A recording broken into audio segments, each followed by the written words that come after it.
Ebből az anyagból mit tudsz csinálni?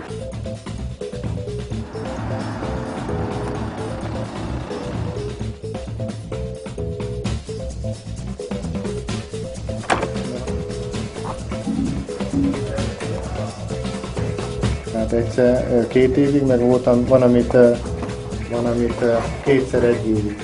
Attól függően, hogy mi az a Pinó, hogyha valaki elolvassa, elmegy esetleg oltásra, akkor meg tudja venni, vagy majdnem minden helyen, ahol mi ott vagyunk, kártyától az ott van. De a legtöbb borunk az ilyen nehezebben hozzáférhető még. Vannak olyan ütőink, hogy így fölé összeépek, ilyen nagy meredek szúrba.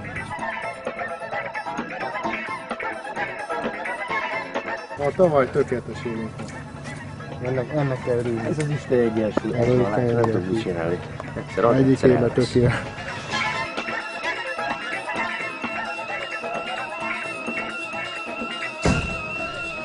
Fura bakancsot és hol találtad meg?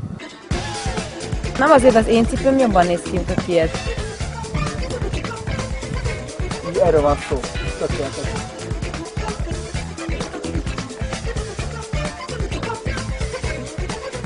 Ha kinyitja a kulccsal, akkor kap egy kartonbort.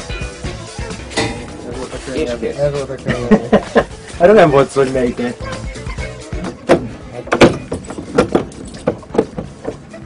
Ennyi, valami trükk van még. Dupla zár van. Egyszer ott is van, és egyszer bejebb is.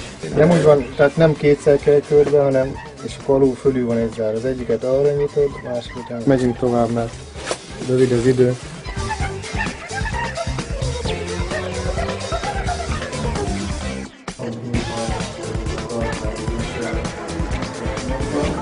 Volt. Hát ugye, a nyakon az volt. És akkor a sok potenciál van, de nem ismerjük. Tehát a Pinot, senki nem ismeri mondjuk itt Texáron a Pinot, nem csak mi, úgy más borászatok se.